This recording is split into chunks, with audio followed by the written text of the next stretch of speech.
Chapter 1. Understanding Your Emotional Blueprint. The Foundation of Emotional Intelligence. Welcome. If you're listening to this, chances are you've had enough of being controlled by your emotions. Maybe you've exploded in anger and damaged a relationship you care about. Maybe anxiety keeps you awake at night, running worst-case scenarios on repeat. Maybe you swing between emotional extremes, feeling great one moment and devastated the next, and you're exhausted from the ride. Here's what I want you to know right from the start. You're not broken. Your emotions aren't the enemy.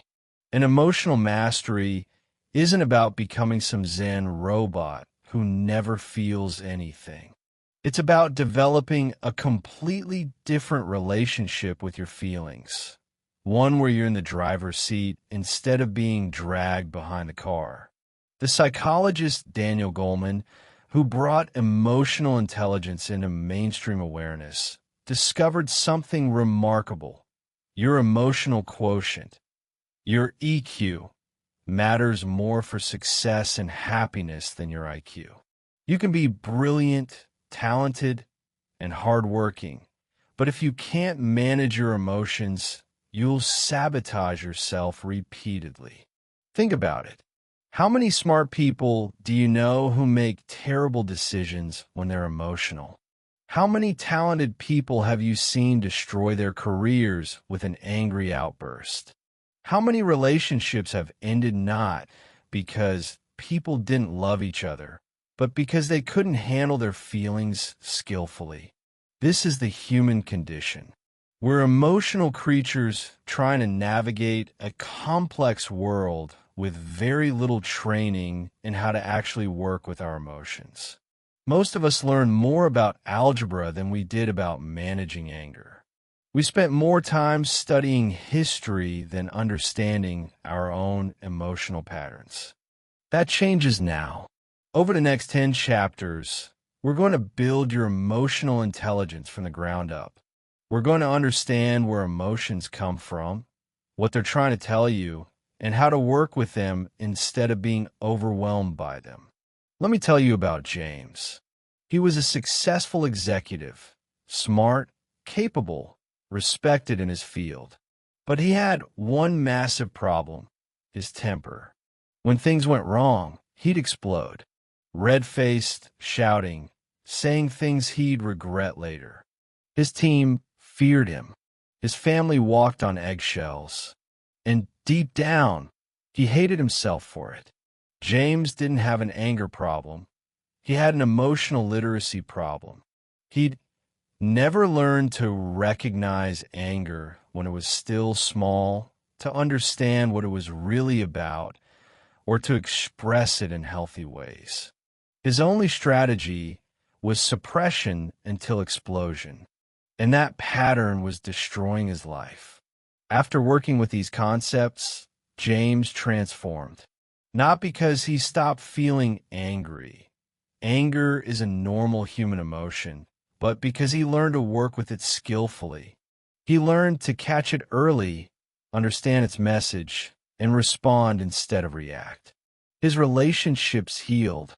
His leadership improved. His life changed. That's the power of emotional mastery. And it's available to you too. We're emotions, really. Before we can master emotions, we need to understand what they actually are.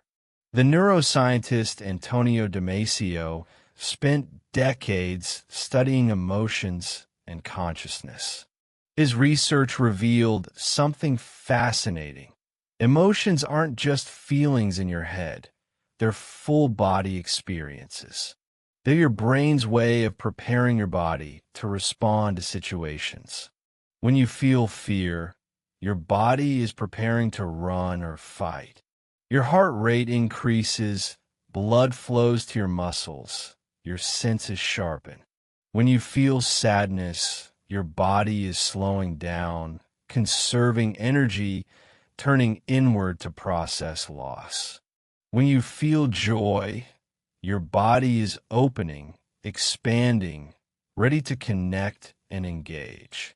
Emotions evolved to help us survive. Fear kept our ancestors from being eaten by predators. Anger helped them defend against threats. Love and connection kept communities together. Disgust kept them from eating poisonous food. The problem is that we're running ancient emotional software in a modern world. Your brain can't distinguish between an actual physical threat and a harsh email from your boss. It triggers the same fear response. You're preparing to run from a tiger when you're actually just sitting at your desk. This mismatch between our emotional wiring and our current environment is why emotional mastery is so crucial. We need to update our relationship with our emotions for the world we actually live in. The psychologist Lisa Feldman Barrett's research revolutionized our understanding of emotions. She discovered that emotions aren't universal, hardwired responses that happen to us. Instead, our brains are constantly predicting and constructing emotions based on past experience, current situation, and body signals. This is incredibly empowering because it means emotions aren't facts, they're interpretations. And interpretations can be questioned, examined, and changed. Your emotional inheritance. Here's something most people don't realize. Much of your emotional life was programmed in childhood. The way your parents handled emotions, both their own and yours, created templates in your brain for how emotions work.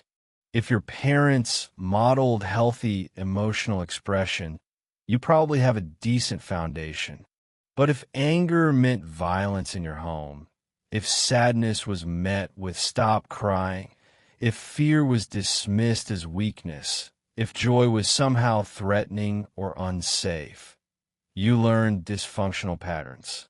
The psychiatrist John Bowlby developed attachment theory, which shows how early relationships shape your emotional patterns for life. Children who have emotionally available, responsive caregivers develop secure attachment. They learn that emotions are manageable, that connection is safe, that they can handle difficulty. But children with inconsistent, unavailable, or frightening caregivers develop insecure attachment. They learn that emotions are dangerous, that people can't be trusted, that they need to suppress or amplify their feelings to get needs met. These patterns don't stay in childhood. They follow you into adult relationships, into your career, into every area of your life. The good news?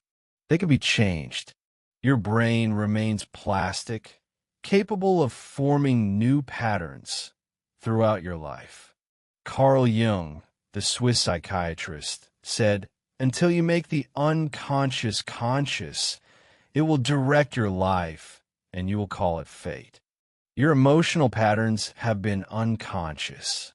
We're about to make them conscious so you can choose differently. The emotional literacy gap. Most people can name maybe 5 emotions: happy, sad, angry, scared, and maybe surprised. But researchers have identified hundreds of distinct emotional states. When you can only identify, "I feel bad," you can't work with the emotion effectively. But when you can distinguish between frustrated, disappointed, resentful, discouraged, and overwhelmed, you have much more power. The psychologist Mark Brackett developed the concept of emotional granularity, the ability to make fine distinctions between emotional states. His research shows that people with high emotional granularity have better mental health, better relationships, and better emotional regulation. Why? Because precise labeling reduces emotional intensity. When you can say, "I'm feeling anxious about the presentation tomorrow," instead of just "I feel bad," your brain can actually calm down. You've moved from vague threat to specific concern. from overwhelming to manageable. Over the next chapters, we're going to dramatically expand your emotional vocabulary. You're going to learn to identify subtle emotional states, understand what triggers them, and work with them skillfully. The 4 pillars of emotional intelligence. Daniel Goleman identified 4 core components of emotional intelligence. Self-awareness, the ability to recognize and understand your own emotions as they happen. Most people are emotionally illiterate about themselves. They don't notice they're angry until they've exploded, don't realize they're anxious until they're having a panic attack. Self-management, the ability to regulate your emotional responses. Not suppression, that doesn't work, but the capacity to choose how you express and act on emotions. Social awareness, the ability to read and understand other people's emotions. Empathy, perspective taking, emotional attunement. Relationship management, the ability to use emotional awareness to navigate relationships skillfully. Communication, conflict resolution, collaboration, leadership. Throughout this audiobook, we'll be developing all 4 pillars. They're interconnected. You can't manage emotions you can't recognize, and you can't connect with others if you're emotionally dysregulated yourself. The myth of positive thinking. Before we go further, I need to address a dangerous misconception. The idea that you should only feel positive emotions, that negative emotions are problems to eliminate, that you should think positive and pretend difficult feelings don't exist. This is toxic positivity, and it makes things worse.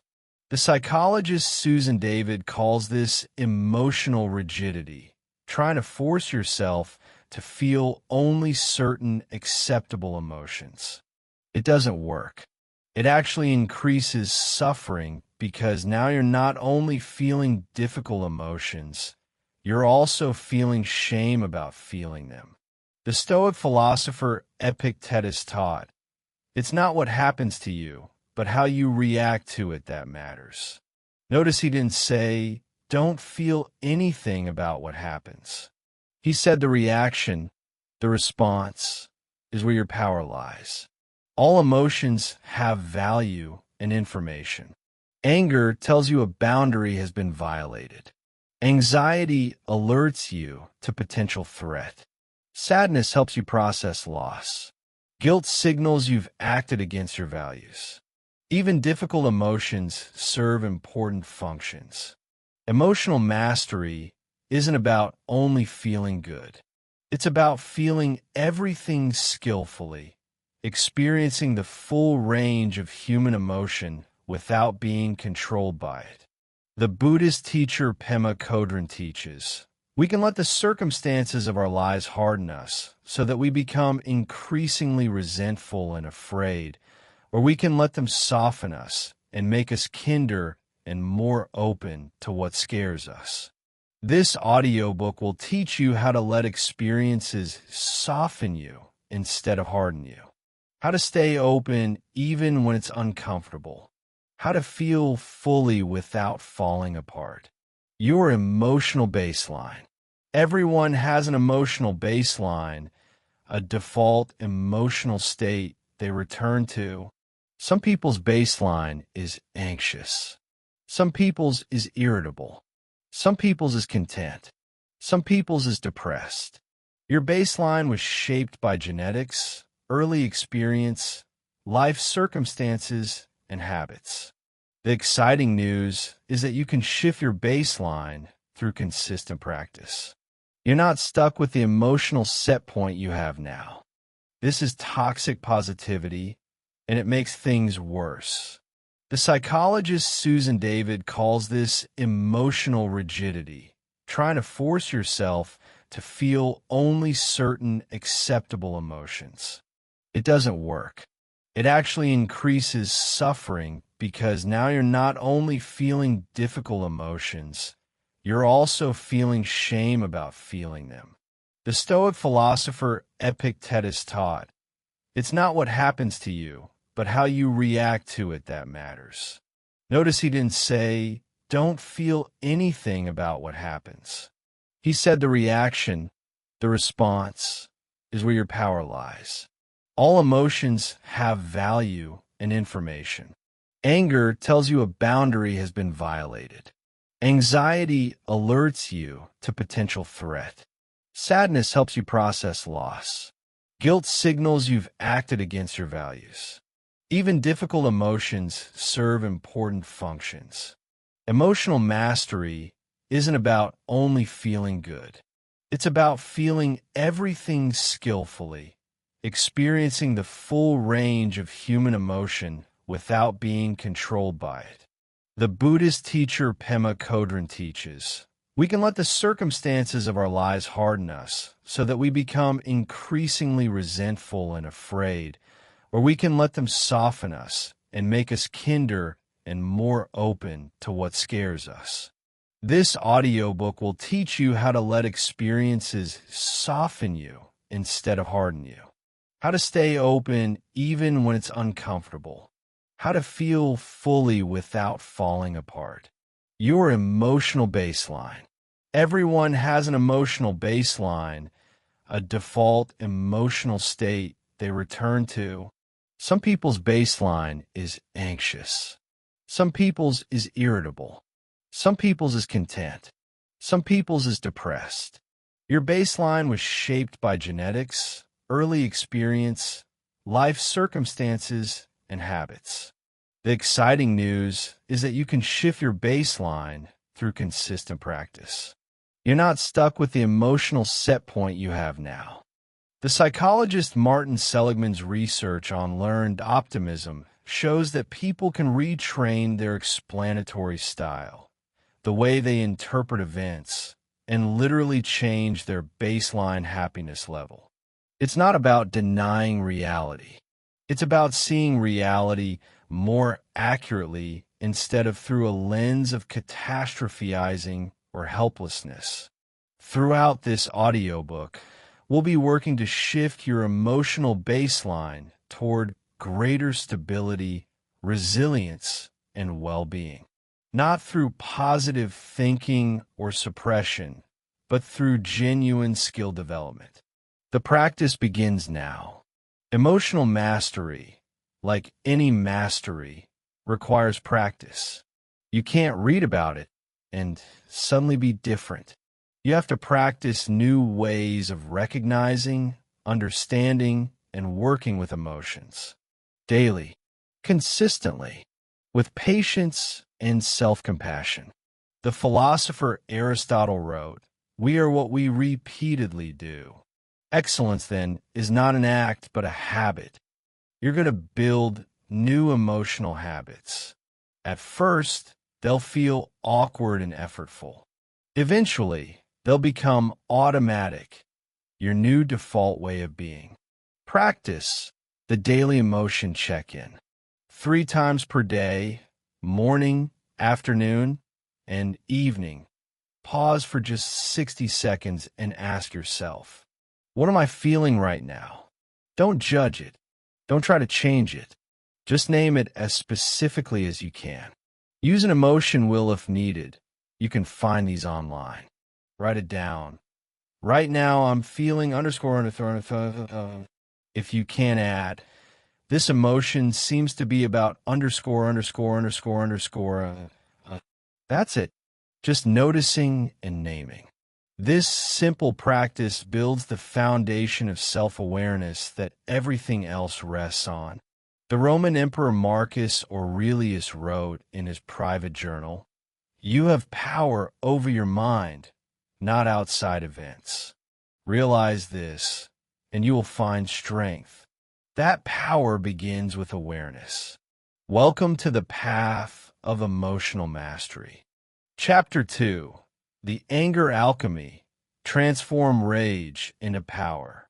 Let's talk about the emotion most people fear in themselves, anger. Maybe you grew up watching anger destroy relationships. Maybe you've been on the receiving end of someone's rage and vowed never to be like that. Or maybe you're like James from the previous chapter. You explode regularly and hate yourself for it. Here's what you need to understand. Anger itself is not the problem. Anger is a normal, natural, and necessary emotion. The problem is what most of us do with anger.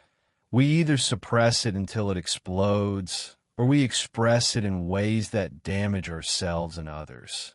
But there's a third option: emotional alchemy. The ability to transform the raw energy of anger into something powerful and constructive. That's what this chapter is about. The psychologist Marshall Rosenberg, who developed nonviolent communication, taught that anger is always a secondary emotion. Beneath anger, there's almost always hurt, fear, or unmet needs. When you understand this, anger becomes information instead of just overwhelming force. Let me tell you about Maria. She was exhausted by her own anger. She'd snap at her kids over small things. She'd rage at other drivers in traffic. She'd lie awake at night fuming about slights from years ago. She described feeling like a pressure cooker about to explode. Maria didn't have an anger management problem. She had an anger understanding problem. She'd never learned what her anger was actually about. Once she started investigating the feelings beneath the anger, everything shifted. That irritation at her kids? Underneath was exhaustion and a feeling of being unsupported by her partner. The road rage? Underneath was anxiety about being late and feeling out of control. The nighttime rumination? Underneath was old hurt that had never been processed. When Maria learned to work with anger skillfully, her life transformed. Not because she stopped feeling angry, but because anger stopped controlling her. Understanding the anatomy of anger. Anger has gotten a bad reputation, but evolutionary psychologists tell us it served crucial survival functions. Anger mobilized our ancestors to defend against threats, to enforce boundaries, to fight for resources. It's an activating emotion. It fills you with energy and focus. The problem is that most of what triggers modern anger isn't actually dangerous. Your colleague taking credit for your idea isn't a physical threat. Your partner forgetting an important date isn't life or death. Traffic isn't a predator, but your body responds as if it is. When anger arises, your amygdala, the brain's threat detection center, activates. Your body floods with cortisol and adrenaline. Your heart rate spikes. Blood flows to your muscles. Your thinking brain, the prefrontal cortex, goes partially offline. You're literally less capable of rational thought when you're angry.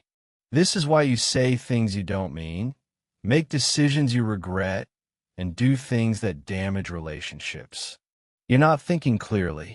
You're in survival mode.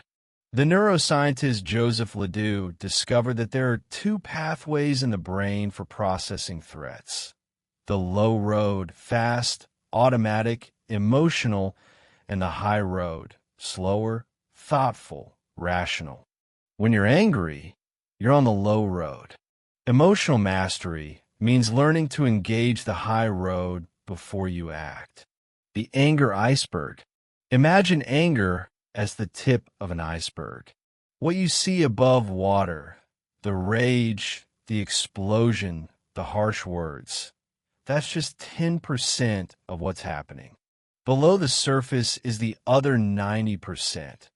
Hurt, fear, shame, powerlessness, exhaustion, unmet needs. The Gottman Institute, which has studied relationships for decades, found that anger in relationships is almost always about underlying vulnerability.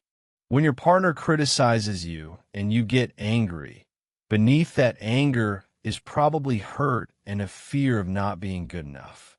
When your teenager breaks curfew and you explode, beneath that anger is fear for their safety and feelings of helplessness. Here's the key insight. If you only address the surface anger, nothing changes. You might suppress the explosion, but the hurt and fear remain. They'll just find another way to surface. But when you address what's beneath the anger itself often dissolves. This is why anger management courses that just teach counting to 10 or breathing exercises often fail. They're addressing the symptom, not the cause. Real anger work means diving below the surface. Healthy versus toxic anger expression. Not all anger expression is the same. There's a vast difference between healthy anger and toxic anger. Toxic anger attacks the person, not the behavior. You're so selfish. Uses absolutes. You always. You never. Includes contempt, sarcasm, or mockery. Aims to punish or hurt. Includes threats or ultimatums. Is disproportionate to the situation. Refuses to take any responsibility. Healthy anger addresses specific behaviors, not character. Uses I statements. I feel hurt when. Expresses the feeling without attacking. Aims to resolve, not to win. Envie dialogue. Is proportionate. Takes responsibility for one's own part. The Buddhist teacher Thich Nhat Hanh teaches a practice called taking care of your anger, like you would take care of a crying baby. You don't yell at the baby to stop crying. You hold it gently and try to understand what it needs. The same approach works with your own anger. The RAIN practice for anger. When anger arises, try this 4-step practice developed by meditation teacher Tara Brach. Recognize. I'm feeling angry right now. Just acknowledging it reduces its intensity. Allow. Let the anger be there without immediately acting on it or pushing it away. This anger is allowed to be here. Investigate. Get curious. What do I feel this in my body? What's this anger really about? What do I need? Nurture. Offer yourself compassion. Place a hand on your heart. This is hard. I'm doing my best. This practice creates space between feeling and action. In that space, you can choose how to respond. Marcus Aurelius, the Stoic emperor, wrote, "How much more grievous are the consequences of anger than the causes of it." In other words, what you do with your anger is usually worse than whatever made you angry in the first place. The broken relationship is worse than the original slight. The lost job is worse than the unfair criticism. The anger timeline.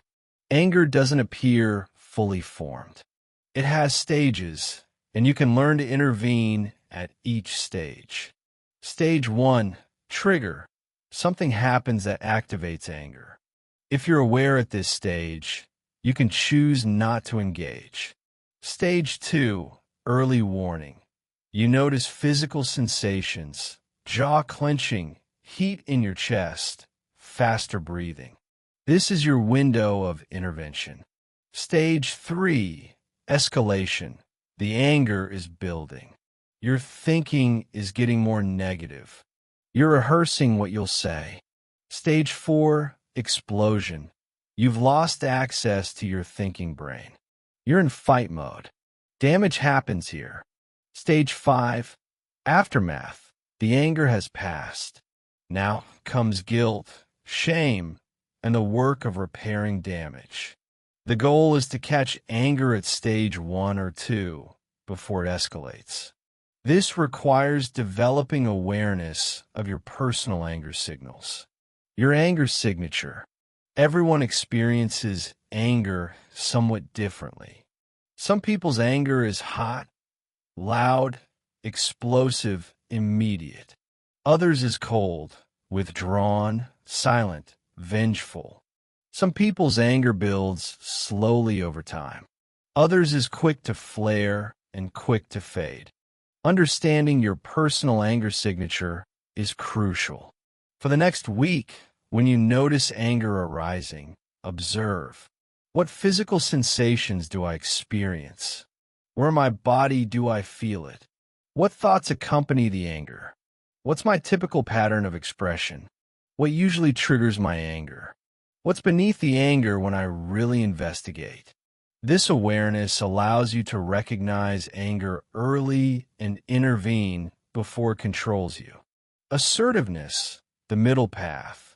Many people swing between two extremes with anger: passive, suppressing it, and aggressive, exploding with it. Neither works. Passive, you swallow your anger, say everything's fine when it's not. Let people walk over you. The anger doesn't go away. It turns into resentment, passive aggression, or physical symptoms. Aggressive, you explode, say hurtful things, intimidate others, demand your way. You might get what you want in the moment, but you damage relationships and your own integrity. Assertive, the middle path. You acknowledge your anger, understand what it's about, and express your needs clearly and respectfully. You stand up for yourself without attacking others. Assertiveness sounds like, I feel angry when you cancel plans last minute because it makes me feel unimportant. I'm not okay with being spoken to that way. I need you to use a respectful tone. I'm feeling frustrated. Can we talk about how to handle this differently? Notice you're expressing the feeling, explaining the need, and inviting resolution. This is healthy anger expression. The author Harriet Lerner writes in The Dance of Anger that anger is a signal worth listening to. It tells you something needs to change, either in the situation or in your response to it. Learning to listen to that signal without being controlled by it is mastery. Practice the anger journal. For the next week, keep an anger journal. When you notice anger arising, even mild irritation, write down. What happened? Just the facts, no interpretation. What am I feeling? Name the anger and what's beneath it. What need isn't being met? What do I actually need here? What's a healthy response? How can I address this skillfully? This practice trains you to move from reactive to responsive. You're becoming conscious of patterns that have been unconscious. And consciousness is where choice lives. The Sufi poet Rumi wrote, "The wound is the place where the light enters you."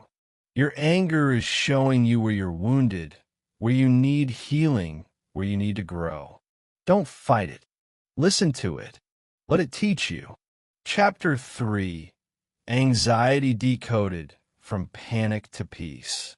If anger is the emotion of power turned destructive, anxiety is the emotion of protection turned oppressive. And if you're living in the modern world, you know anxiety intimately. Maybe it's the low-level worry that hums in the background of your life, like static. Maybe it's the full panic attacks that make you think you're dying. Maybe it's the obsessive thoughts that loop endlessly, keeping you awake at night. Or maybe it's the constant sense that something terrible is about to happen, even when everything is objectively fine. Here's what the anxiety doesn't want you to know. It's trying to protect you. It's not your enemy, even though it feels that way. Anxiety evolved to keep humans alive by scanning for threats and preparing the body to respond. The problem is that your ancient anxiety system is wildly overfiring in the modern world. The National Institute of Mental Health reports that anxiety disorders affect nearly 20% of American adults every year. But I'd argue that number is far too low because it only counts people with diagnosed disorders. Nearly everyone experiences problematic anxiety at some point. Understanding the anxiety response. Your anxiety system, the fight-flight-freeze response, is controlled by your amygdala, a small almond-shaped structure deep in your brain. It's constantly scanning for threats, and when it detects one, it triggers a cascade of physical responses designed to help you survive.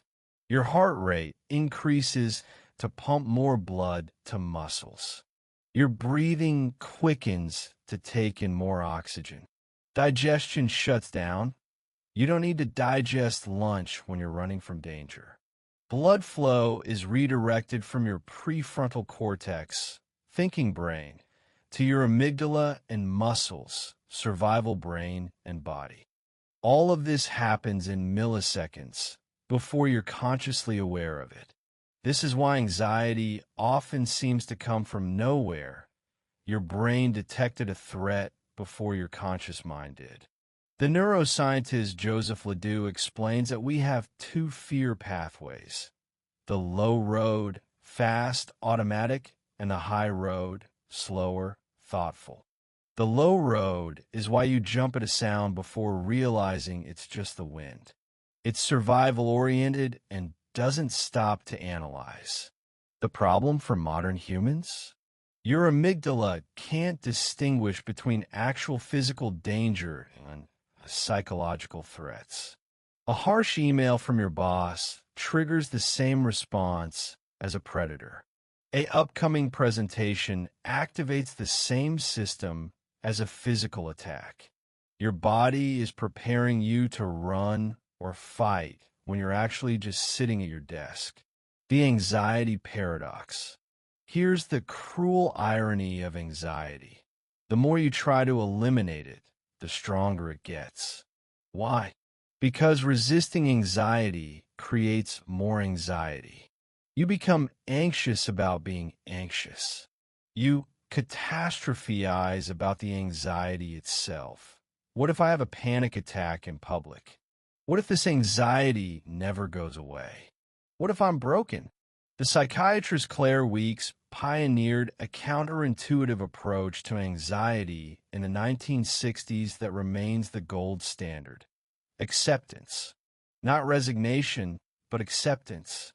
Allowing the anxiety to be there without fighting it, while gently moving forward with your life anyway.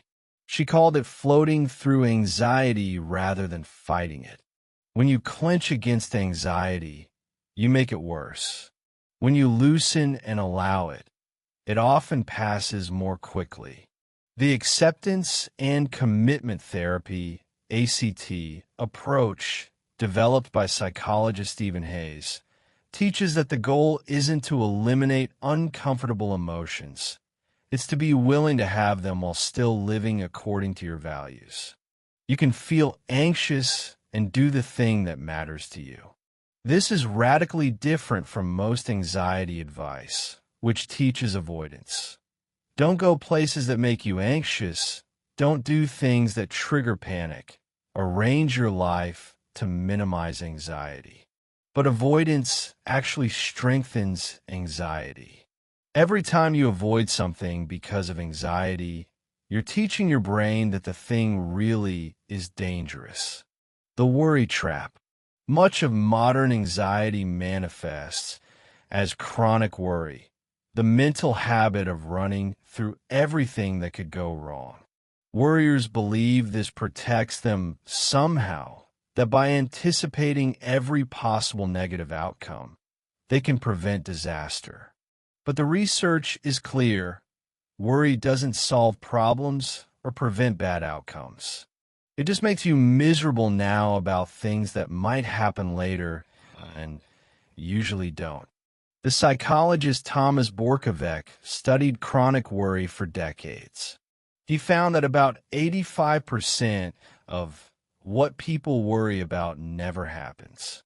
And of the 15% that does happen, 79% of people reported handling it better than they expected.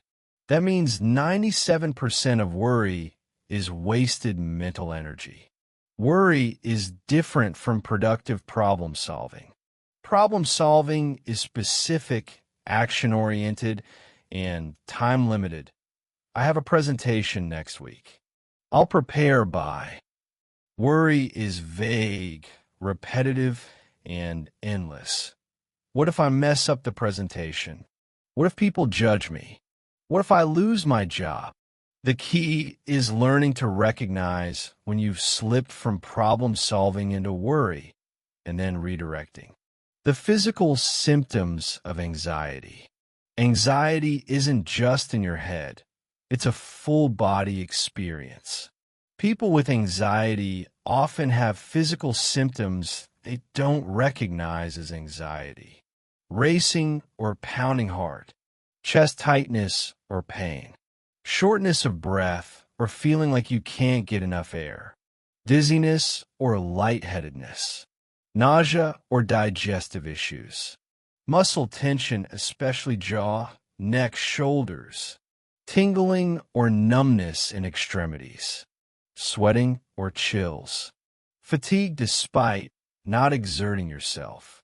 Many people end up in the emergency room convinced they're having a heart attack, only to be told it's just anxiety. But there's nothing just about it. These symptoms are real and frightening. Understanding that these are anxiety symptoms, not signs of imminent death or physical illness, is itself helpful. Your racing heart isn't a heart attack. It's your body preparing to run from danger that isn't there. The breathing solution. Here's something simple but powerful. You cannot be in full panic mode while breathing slowly and deeply. It's physiologically impossible. The vagus nerve, which runs from your brain to your abdomen, is like a brake pedal for your stress response. When you breathe slowly and deeply, you stimulate the vagus nerve, which signals your body that you're safe. Your heart rate slows. Your blood pressure decreases. Stress hormones decline. The specific technique that works best is called 4-7-8 breathing, developed by Dr. Andrew Weil. Breathe in through your nose for 4 counts. Hold for 7 counts. Breathe out through your mouth for 8 counts. Repeat 4 times. This pattern specifically activates your parasympathetic nervous system, your rest and digest mode. It's not just relaxation, it's a biological intervention. The Vietnamese monk Thich Nhat Hanh teaches, feelings come and go like clouds in a windy sky. Conscious breathing is my anchor. Your breath is always available as a tool to regulate your nervous system. Cognitive restructuring for anxiety. Much of anxiety is fueled by distorted thinking patterns. The psychiatrist Aaron Beck, who developed cognitive behavioral therapy, identified common cognitive distortions that amplify anxiety. Catastrophizing. If I make a mistake, I'll be fired, then I won't be able to pay rent, then I'll be homeless. You jump to the worst-case scenario. Mind reading, they think I'm incompetent, when you actually have no idea what they're thinking. Fortune telling, I know this will go badly, when you can't actually predict the future. Black and white thinking. If it's not perfect, it's a complete failure. Should statements. I should be over this by now. I shouldn't feel this way. The antidote is to question these thoughts. Is this thought true? What's the evidence? What would I tell a friend who had this thought? What's a more balanced way to see this? You're not trying to think positively. You're trying to think accurately. Most anxious thoughts are wildly inaccurate distortions of reality. Exposure, the path through fear. The most effective treatment for anxiety disorders is exposure therapy. Gradually, systematically facing what you fear in a controlled way. This might sound terrifying, but it works because of a neurological principle called habituation. When you avoid what you fear, the fear stays strong or grows stronger. But when you face it repeatedly, your brain eventually learns, this isn't actually dangerous. I can handle this. The fear diminishes naturally. The key is gradual exposure, not flooding yourself with your worst fear. You build a ladder of increasingly challenging situations and work your way up step by step. If you're anxious about social situations, you might start with making brief eye contact with a stranger, then progress to asking a store clerk a question, then having a longer conversation, and eventually attending a social event. Each time you do the thing you fear and survive, which you always do, you're rewiring your brain. You're building evidence that contradicts the anxiety's claims. The psychologist Edna FOA, who pioneered exposure therapy for PTSD, says, avoidance is the enemy of recovery. Every time you avoid, you maintain the problem. Every time you approach, you weaken it. Practice the anxiety toolkit. Build your personal anxiety toolkit with these 3 techniques to use when anxiety arises. 1. The 5-4-3-2-1 grounding technique. Name 5 things you can see. Name 4 things you can touch. Name 3 things you can hear. Name 2 things you can smell. Name 1 thing you can taste. This pulls you out of anxious thoughts and into present moment sensory experience. 2. The worry window. Set aside 15 minutes a day as your designated worry time. When anxious thoughts arise during the day, write them down and tell yourself, I'll think about this during my worry time. Then, during the worry window, deliberately worry about everything on your list. Often, you'll find you can't even remember why you were worried, or the worries seem absurd in the designated time. 3. The anxiety acceptance statement. When anxiety arises, instead of fighting it, say, I notice I'm feeling anxious right now. That's okay. Anxiety is uncomfortable, but not dangerous. I can feel this and still do what matters to me. The Roman philosopher Seneca wrote, we suffer more in imagination than in reality. Your anxiety is almost always worse than the actual situation. These tools help you return to reality and navigate it skillfully. Chapter 4. Depression's Hidden Gift, Finding Light in Darkness. Let's talk about the emotion most people don't want to acknowledge, depression. Not sadness, depression. There's a crucial difference. Sadness is a natural response to loss, disappointment, or difficult circumstances. It comes and goes like weather. You feel sad, you cry, you process, you move through it. Sadness is clean pain. It hurts, but it serves a purpose.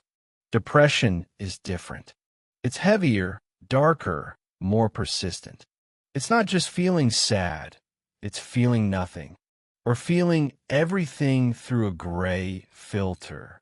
It's exhaustion that sleep doesn't fix. It's loss of interest in things that used to bring joy. It's the inner voice that says, what's the point? If you're experiencing significant depression, please hear this. This chapter is not a substitute for professional help. Depression is a serious condition that often requires therapy, medication, or both. There's no shame in getting help. In fact, seeking help is one of the bravest things you can do. That said, there are skills and perspectives that can help you work with depression more skillfully, whether you're dealing with clinical depression or just going through a particularly dark period. Let me tell you about Sophie. She described depression as living under a heavy blanket that muffled everything. She functioned, went to work, took care of responsibilities, but she felt like she was going through the motions. Nothing felt meaningful. She couldn't remember the last time she'd felt genuine joy. She was exhausted all the time, but couldn't sleep well. And the worst part? The shame of feeling this way when nothing was really wrong with her life. Sophie's depression wasn't a character flaw or weakness. It was a complex condition involving neurotransmitters, learned helplessness, ruminative thinking patterns, and disconnection from meaning and purpose. Understanding this helped her stop judging herself and start working with the depression skillfully. Understanding depression beyond chemical imbalance. For decades, we've been told that depression is simply a chemical imbalance that medication fixes. But the reality is more complex. Yes, neurotransmitters like serotonin, dopamine, and norepinephrine are involved. But depression also involves inflammation, stress hormones, neural pathway patterns, life circumstances, meaning-making, and connection. The psychiatrist Johann Hari, in his book Lost Connections, argues that depression isn't just a brain disease. It's often a response to a sick culture. When you're isolated, doing meaningless work, disconnected from nature and community, living in chronic stress, and comparing yourself to impossible standards on social media, of course you're going to feel depressed. Your depression might be a sane response to insane circumstances. This doesn't mean depression is all in your head or that you can just think positive and fix it. It means that treating depression often requires addressing multiple levels: biological, psychological, social, and existential. The psychologist Martin Seligman's research on learned helplessness revolutionized our understanding of depression. When people repeatedly experience situations where their actions don't matter, where they can't control outcomes, they develop a pattern of passivity and hopelessness that looks exactly like depression. This learned helplessness can be unlearned, but it requires taking small actions and experiencing that you actually can affect your circumstances, that your choices matter, that you're not as powerless as depression tells you. The anhedonia problem, when nothing feels good. One of depression's cruelest symptoms is anhedonia, the inability to feel pleasure. Things that used to bring you joy, music, food, hobbies, connection with loved ones, just feel flat. You're going through the motions, but there's no emotional reward. This is particularly insidious because it removes your natural motivation system. Usually you do things because they feel good. But with anhedonia, nothing feels good, so why do anything? Here's the key insight from behavioral activation therapy, developed by psychologists Neil Jacobson and Peter Lewinson. You have to act first, and the feeling follows later. Not always, and not immediately, but eventually. Depression tells you, wait until you feel motivated, then do the thing. But that's backwards. With depression, you do the thing first, and motivation shows up later, if you're lucky, or never, but you still did the thing which matters. This feels impossible when you're depressed. Everything feels impossible, but small actions, even tiny ones, begin to create momentum. You don't feel like showering, but you shower anyway. You don't feel like going for a walk, but you step outside for 5 minutes. You don't feel like calling a friend, but you send a brief text. These actions might not make you feel better immediately. That's okay. You're not doing them to feel better right now. You're doing them because they're consistent with being a person who takes care of themselves. You're casting votes for a future version of yourself who isn't depressed. The author Johann Wolfgang von Goethe wrote, "Knowing is not enough, we must apply. Willing is not enough, we must do." With depression, doing comes first. Knowing and willing follow. The rumination trap. Depression has a thinking style. Psychologists call it rumination, repetitive, passive focus on problems, causes, and consequences of distress. It's like a mental hamster wheel.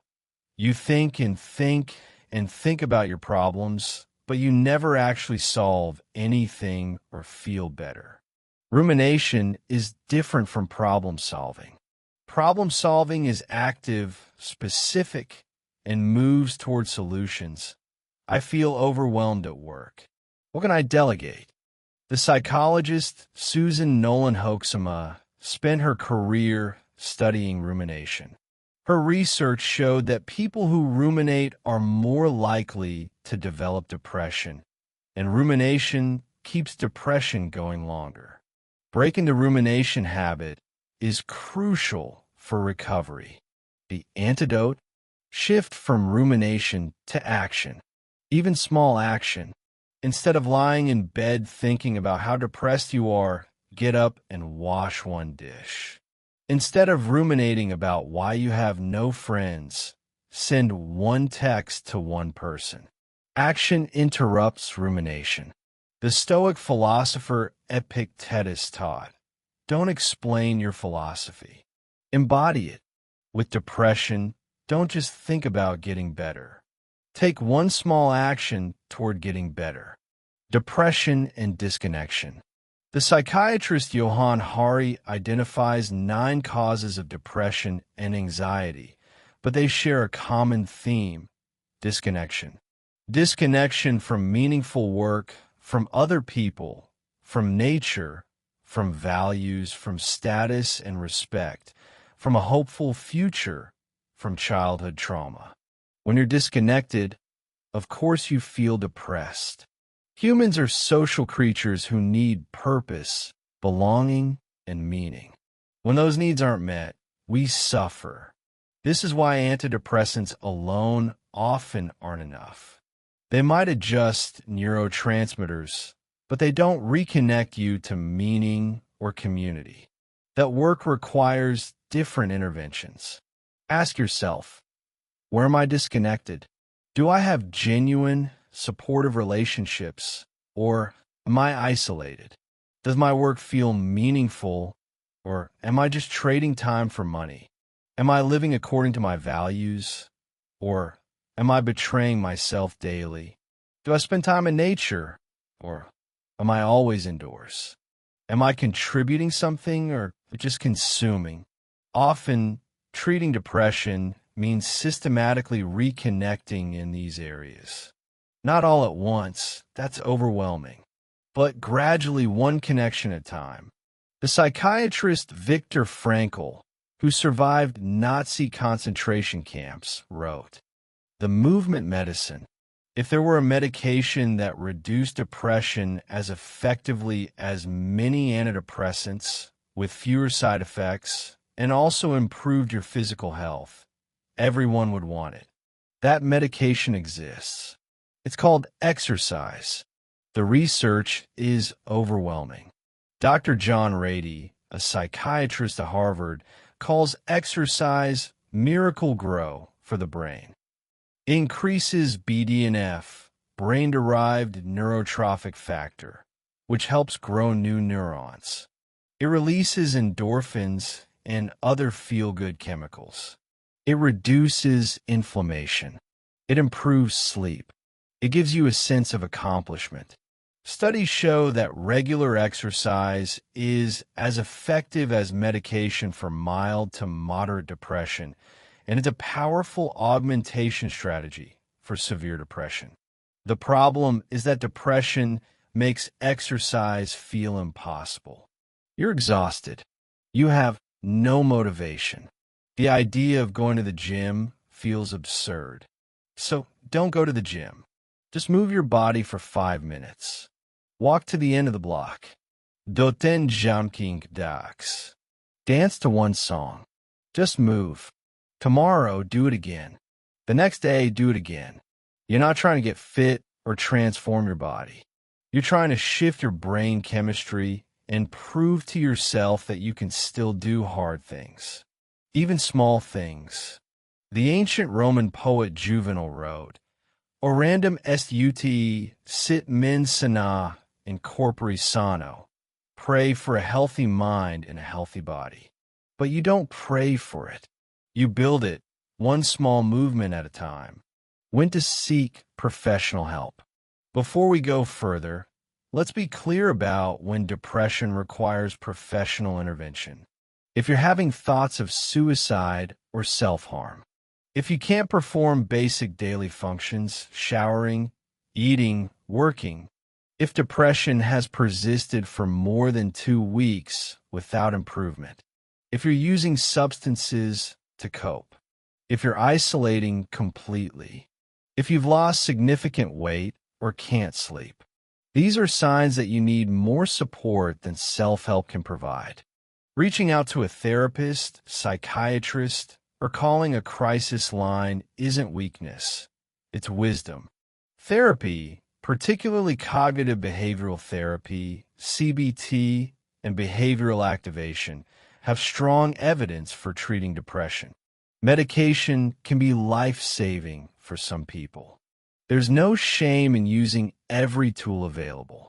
The writer Andrew Solomon, who chronicled his own depression in The Noonday Demon, said, "The opposite of depression is not happiness, but vitality." That's what we're working toward. Not some artificial happiness, but the felt sense of being alive. Depression's hidden gift. Here's something that sounds insane when you're in the depths. Depression often carries a gift. Not always. Sometimes depression is just suffering. But often, depression is your psyche's way of telling you that something fundamental needs to change. Carl Jung wrote, "There's no coming to consciousness without pain." Sometimes depression forces you to examine your life in ways you've been avoiding. It strips away the superficial and forces you to confront what actually matters. Maybe your depression is telling you that your career isn't aligned with your values. Maybe it's telling you that your relationships are unfulfilling.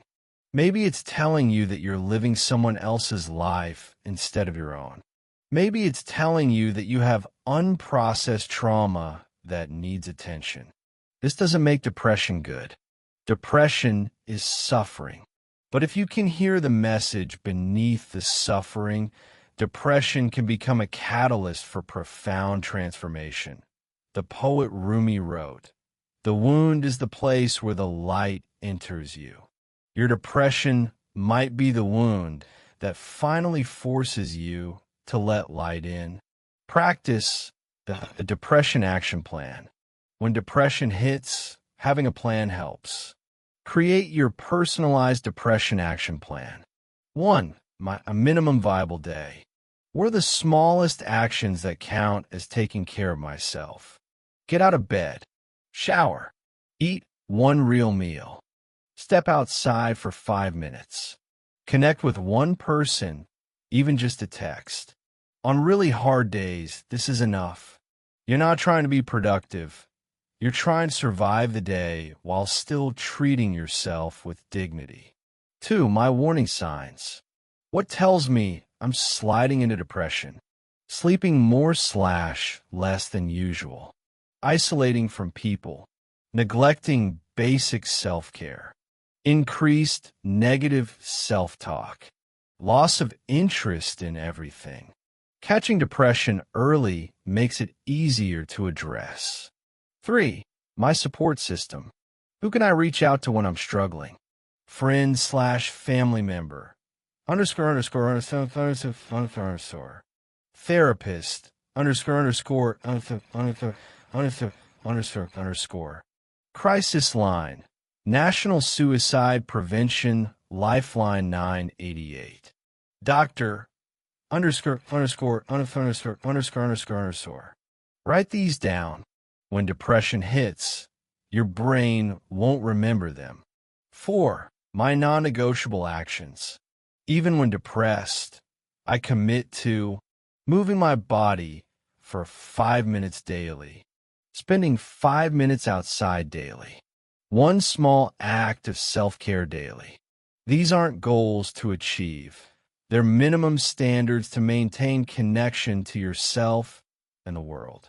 The philosopher Friedrich Nietzsche, who struggled with depression, wrote, "He who has a why to live can bear almost anyhow." Find your why. It might not eliminate depression, but it can help you bear it until it passes. And it always passes. Chapter 5. Jealousy and Envy, the Hidden Teachers. Let's talk about two emotions most people are ashamed to admit: jealousy and envy. These are the feelings we hide, the ones we don't want to own, the ones that make us feel small and petty. Maybe you scroll through social media and feel a sharp stab of envy when you see someone's success, their relationship, their body, their life. Maybe you feel jealous when your partner talks to someone attractive. Maybe you resent a colleague's promotion or a friend's good fortune. And then you feel guilty for feeling that way. Here's what you need to understand. Jealousy and envy are normal human emotions. Evolutionarily, they served important functions. They motivated us to compete for resources and reproductive opportunities. They alerted us to threats, to important relationships. They drove us to improve ourselves. The problem isn't feeling jealousy or envy. It's what most people do with these feelings. They either deny them, "I'm not jealous," or let them turn toxic: resentment, sabotage, bitterness. Neither works. But there's a third option: using jealousy and envy as information. They're showing you what you want, what you fear, and where you feel inadequate. That information is gold if you're willing to look at it honestly. The psychologist Abraham Maslow said, "One can choose to go back towards safety or forward toward growth." Jealousy and envy are invitations to go forward toward growth. Let's learn how. Let me tell you about Alex. He was consumed by envy. Every time a friend succeeded, he felt a toxic mix of resentment and inadequacy. Someone got promoted, he felt bitter. Someone bought a house, he felt like a failure. Someone posted vacation photos, he felt resentful. The envy was eating him alive. It poisoned his friendships and made him miserable. But he couldn't admit it to anyone because envy felt shameful. So he suffered in silence. When Alex finally learned to examine his envy instead of just feeling ashamed of it, everything changed. His envy was showing him exactly what he wanted in life. He was envious of people with career success because he felt stuck in his own career. He was envious of people's relationships because he was lonely. His envy was a roadmap to his own desires. Once he saw this, he could take action. Instead of resenting others' success, he used it as motivation to pursue his own goals. The envy didn't disappear completely, but transformed from poison into fuel. Jealousy versus envy. Understanding the difference.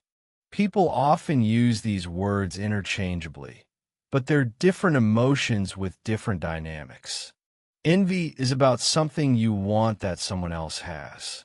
It's two-person, you and them. You envy their job, their looks, their talent, their life. Envy says, "I want what they have." Jealousy is about fear of losing something you have or want to have to someone else. It's three-person, you, someone important to you, and a perceived rival. Jealousy says, "I'm afraid I'll lose this person/thing to them." Envy shows up as bitterness, resentment, diminishing others' accomplishments, Schadenfreude, pleasure at others' misfortune, comparison spirals. Jealousy shows up as possessiveness, suspicion, monitoring behavior, attempts to control, anxiety about abandonment. Both are rooted in insecurity, but they're different flavors of insecurity. Understanding which you're experiencing helps you address it more skillfully. The comparison trap. The psychologist Leon Festinger developed social comparison theory in 1954. He found that humans have a natural drive to evaluate themselves by comparing to others. This isn't inherently problematic. It helps us understand where we stand and motivates improvement. But in the age of social media, comparison has become toxic. You're comparing your behind the scenes to everyone else's highlight reel. You're comparing your everyday life to carefully curated images designed to generate envy. You're playing a game you can't win. Theodore Roosevelt said, "Comparison is the thief of joy." He was right. Every moment you spend comparing yourself to someone else is a moment you're not appreciating your own life or working toward your own goals. The antidote isn't to stop comparing entirely. That's impossible. The antidote is to compare more skillfully. Upward comparison, comparing to people who have more/better, can be motivating if you think, if they did it, I can too. But it becomes toxic when you think, they have it, so I'm less than.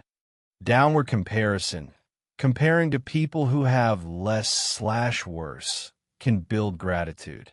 But it becomes toxic when it's about feeling superior or diminishing other struggles.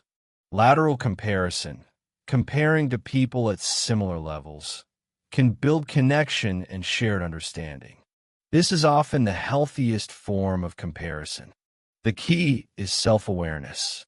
When you notice yourself comparing, ask, is this comparison serving me? Is it motivating me or making me miserable? Is it accurate or distorted? What jealousy really reveals. Jealousy in relationships gets a bad reputation, but it's not inherently toxic. A little jealousy is normal. It shows you care. Complete lack of jealousy might actually indicate lack of investment. But excessive jealousy that leads to controlling behavior, constant suspicion, invasion of privacy, or rage, that's toxic and often points to deeper issues. The psychologist Robert Leahy identifies 3 sources of relationship jealousy. 1. Attachment insecurity. If you had inconsistent or unsafe early relationships, you learned that people can't be trusted and connection isn't safe. This creates anxious attachment in adult relationships. You're constantly worried about abandonment. 2. Low self-worth. If you don't believe you're valuable, you'll constantly fear your partner will find someone better. The jealousy isn't really about your partner's behavior. It's about your belief that you're not enough. 3. Past betrayal. If you've been cheated on or abandoned before, your brain is hypervigilant for signs it's happening again. You're reacting to past pain, not necessarily present reality. Understanding the source of your jealousy helps you address it at the root instead of just managing symptoms. The Buddhist practice of mudita is taking joy in others' good fortune. It's the opposite of envy. When you can feel genuinely happy for others' success, you free yourself from the prison of comparison. This doesn't mean you have to feel happy when you're actually envious. That's spiritual bypassing. But you can move in that direction over time. Scarcity versus abundance mindset. Much of jealousy and envy comes from scarcity thinking, the belief that there's not enough to go around. If someone else gets success, love, opportunity, there's less for you. The author Stephen Covey called this scarcity mentality and contrasted it with abundance mentality, the belief that there's plenty for everyone, that someone else's success doesn't diminish you, that the pie can expand. Scarcity thinking leads to competition, resentment, hoarding, zero-sum games, comparing, diminishing others. Abundance thinking leads to collaboration, celebration, sharing, win-win solutions, inspiration, encouraging others. Neither is objectively true. They're interpretive lenses. But abundance thinking leads to much more happiness and success, ironically. When you believe there's enough, you stop wasting energy on envy and redirect it toward creating your own success. The Stoic philosopher Epictetus taught, wealth consists not in having great possessions, but in having few wants. When you shift from wanting what others have to appreciating what you have, envy loses its grip. The gratitude antidote. Research by psychologist Robert Emmons shows that gratitude is one of the most powerful antidotes to envy. When you're genuinely focused on what you have, it's hard to simultaneously focus on what you lack. This doesn't mean toxic positivity or pretending everything is perfect. It means acknowledging that even while you have desires and goals, you can also appreciate what's already true. The practice is simple but transformative. Daily gratitude journaling. Every evening, write 3 specific things you're grateful for from that day. Not just my family, but the way my daughter laughed at breakfast. Not just my job, but solving that difficult problem this afternoon. Over time, this rewires your brain to notice the good more readily. You're training yourself to see abundance instead of scarcity. And as your perception shifts, your experience shifts. The poet Rumi wrote, "Wear gratitude like a cloak, and it will feed every corner of your life." This isn't just beautiful language. It's practical wisdom. Practice the jealousy/envy journal. For 1 week, track every time you feel jealous or envious. Create 2 columns. What I'm jealous/envious of. Be specific and honest. No one will see this but you. What this reveals about what I want. What desire or value is this pointing to? At the end of the week, review your list. Patterns will emerge. You'll see clearly what you actually want in life. These emotions, which felt shameful and toxic, just gave you a roadmap to your desires. Now choose one desire and take one action toward it. Transform the envy into fuel. The philosopher Friedrich Nietzsche wrote, "He who has a why to live can bear almost anyhow." Your jealousy and envy are showing you your why. Listen to them. Chapter 6, Guilt and Shame, the Prison of the Past. Let's discuss 2 of the most painful emotions humans experience, guilt and shame. These are the feelings that wake you up at 3 a.m. replaying that thing you said 10 years ago. These are the feelings that make you believe you're fundamentally flawed, unworthy, broken. Maybe you carry guilt about past mistakes, hurting someone you loved, failing at something important, making a choice you regret. Maybe you carry shame about who you are, your body, your sexuality, your desires, your perceived inadequacies. These emotions are different from the others we've discussed because they're not primarily about the present or future. They're about the past. They're about things that have already happened that you can't change. And yet they color everything about how you show up today. Here's what you need to understand. Guilt and shame, in small doses, serve important functions. They're moral emotions that help you stay aligned with your values and connected to your community. But when they become chronic and excessive, they're toxic. They keep you stuck, paralyzed, and suffering. The researcher Brené Brown has spent decades studying shame, and her findings are clear. Shame is one of the most destructive emotions we can experience. It doesn't make us better people. It makes us smaller, more hidden, more disconnected. And yet our culture is soaked in shame. Let me tell you about Rachel.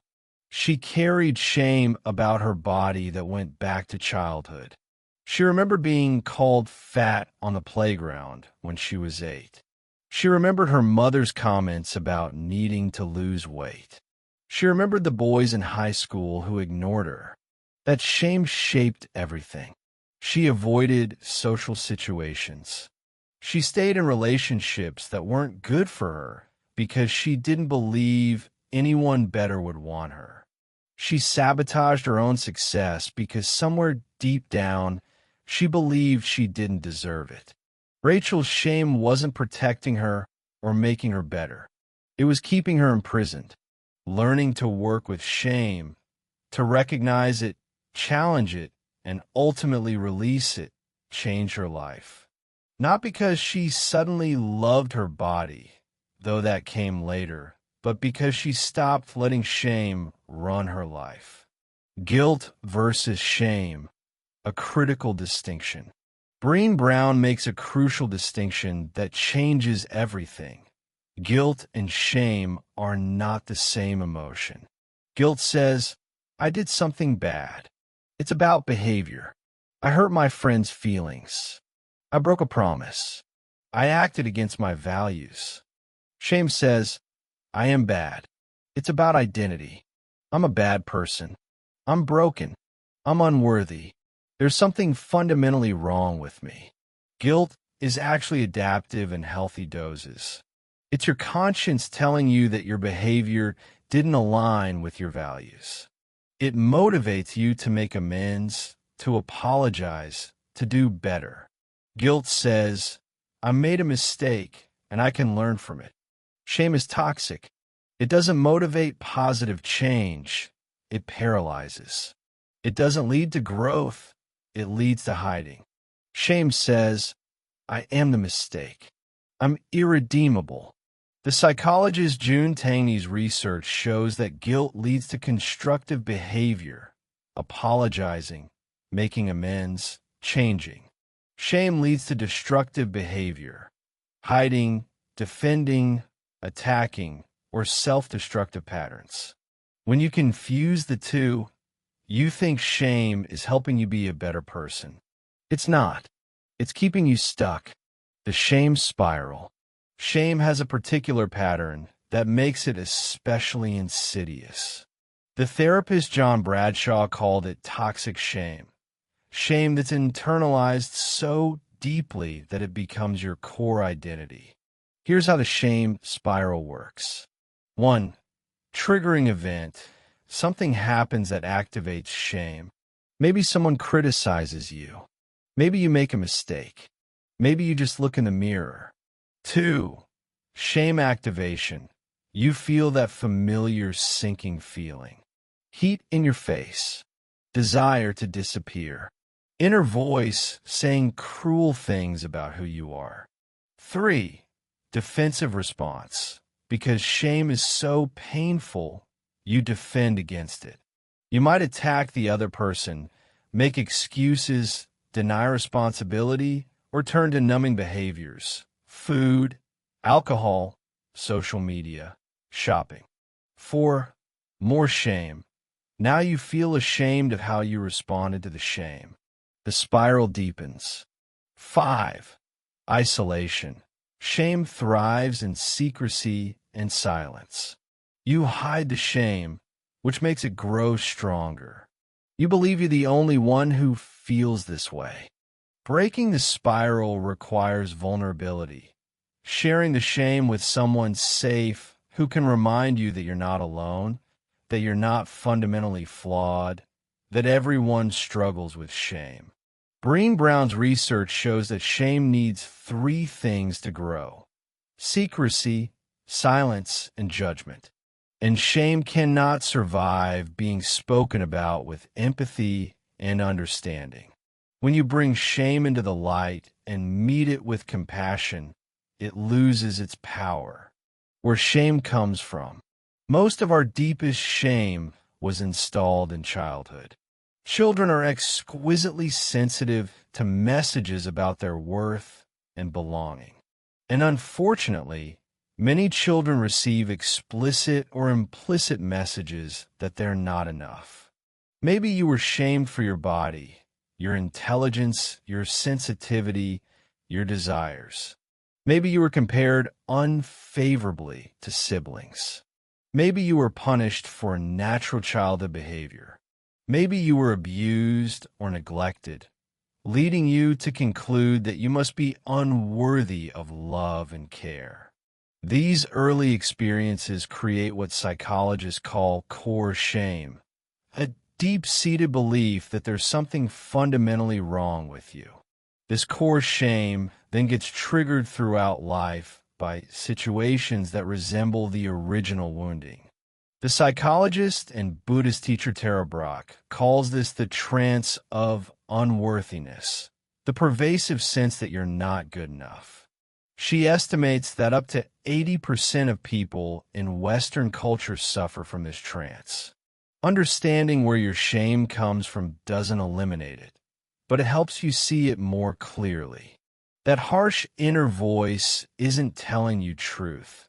It's repeating messages you internalized when you were too young to question them. Fel seguid, a moral campus. Before we talk about releasing guilt, let's acknowledge that not all guilt is problematic. Healthy guilt serves as your conscience. It tells you when you've acted against your values or hurt someone. If you lie to someone you love and feel guilty, that guilt is appropriate. It's motivating you to tell the truth, make amends, and rebuild trust. If you broke a commitment and feel guilty, that guilt is useful. It's encouraging you to honor your word in the future. The Stoic philosopher Marcus Aurelius wrote, "If it is not right, do not do it. If it is not true, do not say it."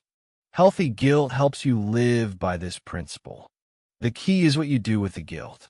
Constructive responses to guilt include acknowledging what you did wrong, sincerely apologizing, making amends where possible, learning from a mistake, forgiving yourself, doing better going forward.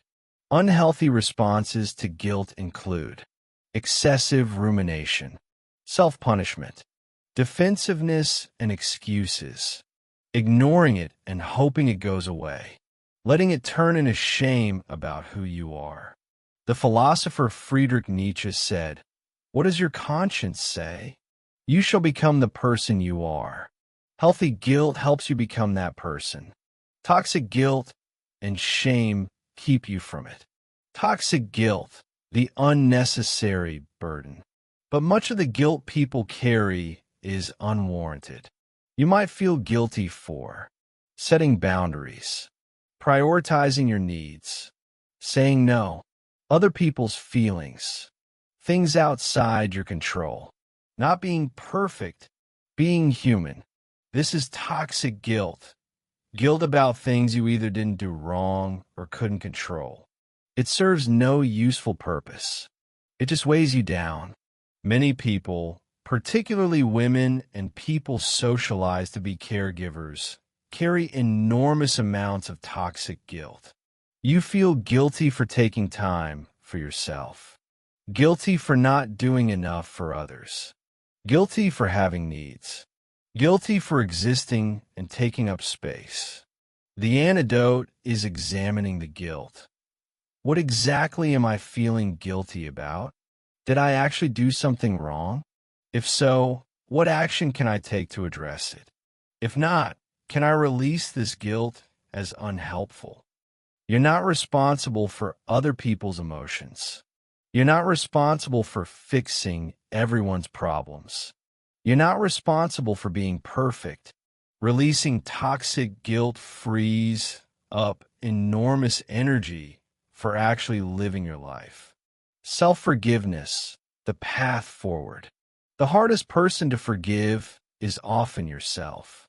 You can forgive others for hurting you, but you hold yourself to impossible standards and refuse to let yourself off the hook for past mistakes. But self-forgiveness isn't about excusing harmful behavior or pretending mistakes didn't happen. It's about acknowledging what happened, taking responsibility, learning from it, and choosing not to punish yourself forever. The psychologist Fred Luskin, who studies forgiveness, developed a process for self-forgiveness. 1. Acknowledge specifically what you did that you regret. Be honest. Take responsibility without making excuses. 2. Allow yourself to feel the guilt and remorse. Don't suppress it. These feelings show you care and have a conscience. 3. Understand the context. What was going on in your life? What were you struggling with? This isn't excuse-making. It's recognizing you're human. 4. Make amends where possible. If you hurt someone, apologize sincerely and make it right if you can. 5. Learn from it. What will you do differently? How has this mistake helped you grow? 6. Choose self-compassion over self-punishment. You made a mistake. You're not a mistake. Everyone makes mistakes. That's how humans learn and grow. 7. Commit to doing better going forward. The best apology to yourself and others is change behavior. The poet Maya Angelou said, "Do the best you can until you know better. Then when you know better, do better." You can't go back and change the past. You can only move forward with the wisdom you've gained. Chapter 7. Fear and Courage. Feel it and do it anyway. Let's talk about fear, the emotion that stops more dreams than failure ever will. Maybe fear keeps you in a job you hate because at least it's secure. Maybe fear stops you from speaking your truth because you might be rejected. Maybe fear prevents you from pursuing love because you might get hurt. Maybe fear keeps you playing small because being visible feels terrifying. Here's what you need to understand. Fear is not the problem. Fear is a natural, protective emotion that kept your ancestors alive. The problem is letting fear make your decisions. The problem is confusing fear with danger. The problem is believing that feeling afraid means you shouldn't do the thing. Courage isn't the absence of fear. Courage is feeling the fear and doing it anyway. It's knowing you're scared and moving forward regardless. Every person you admire for their bravery has felt fear. The difference is they didn't let fear stop them. The psychologist Susan Jeffers wrote a book with a perfect title, Feel the Fear and Do It Anyway. That's the whole game. You're not trying to eliminate fear. You're trying to stop giving fear veto power over your life. Let me tell you about Marcus. He was paralyzed by fear.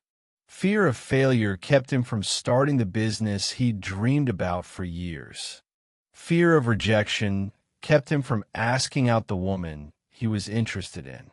Fear of judgment kept him from sharing his creative work.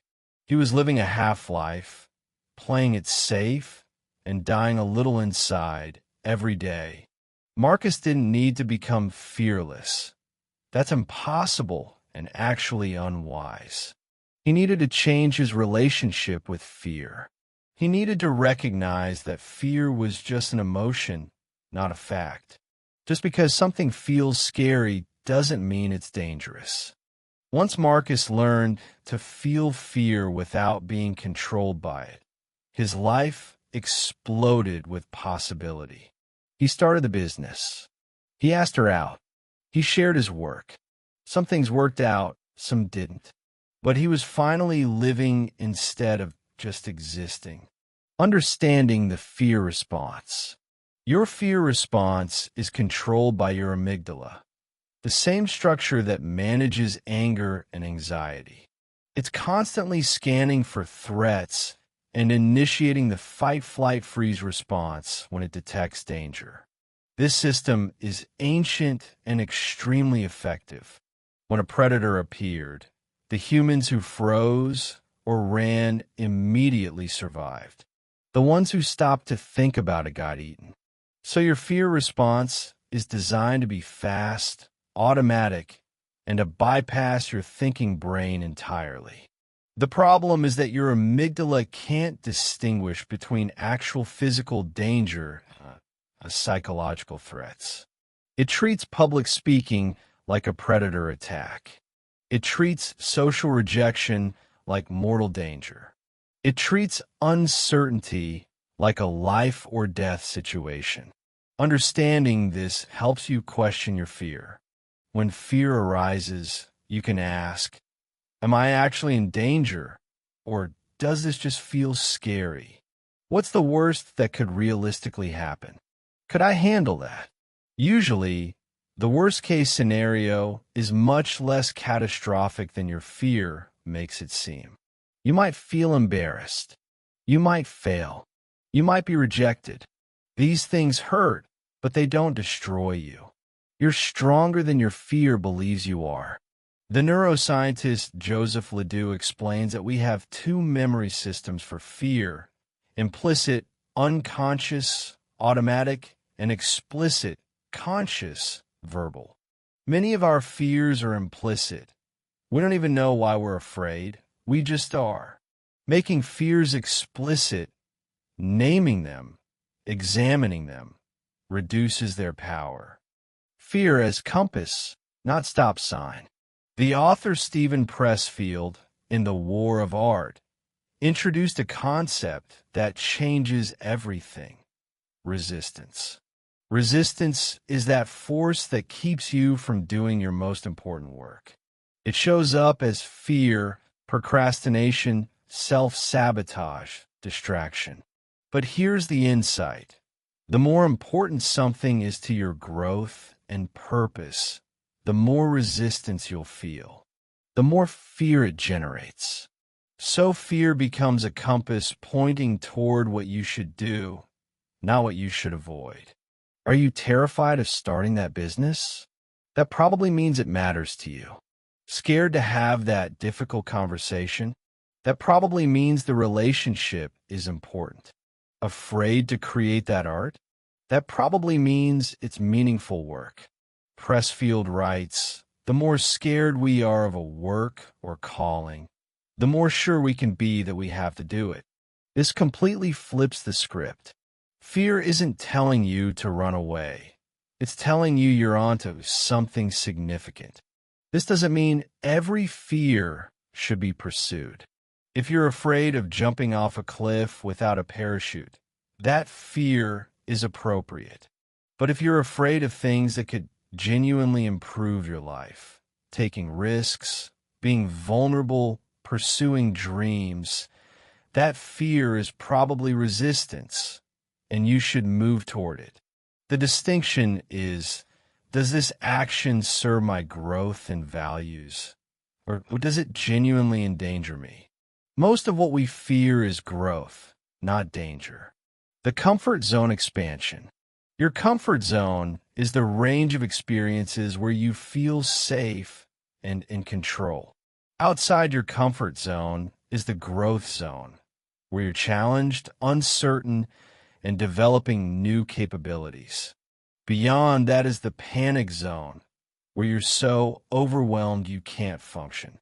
Personal growth happens in the growth zone, not in the comfort zone or panic zone. The key is expanding your comfort zone gradually, not dramatically. You don't go from terrified of public speaking to giving a TED Talk. You start by speaking up in a meeting, then presenting to a small group, then a larger audience, gradually building competence and confidence. This is the principle behind exposure therapy, which is the most effective treatment for phobias and anxiety disorders. You systematically face what you fear in manageable doses until your brain learns, this isn't actually dangerous. I can handle this. The psychologist Abraham Maslow said, in any given moment we have two options, to step forward into growth or step back into safety. Every day presents opportunities to choose growth over safety. Small choices, but they compound. What's one thing outside your comfort zone that would serve your growth? Not something that would traumatize you, something that would stretch you. Do that thing. Then tomorrow, do something slightly more challenging. You're training yourself that you can handle discomfort. The catastrophic thinking trap. Much of fear is fueled by catastrophic thinking, imagining the worst possible outcome and treating it as inevitable.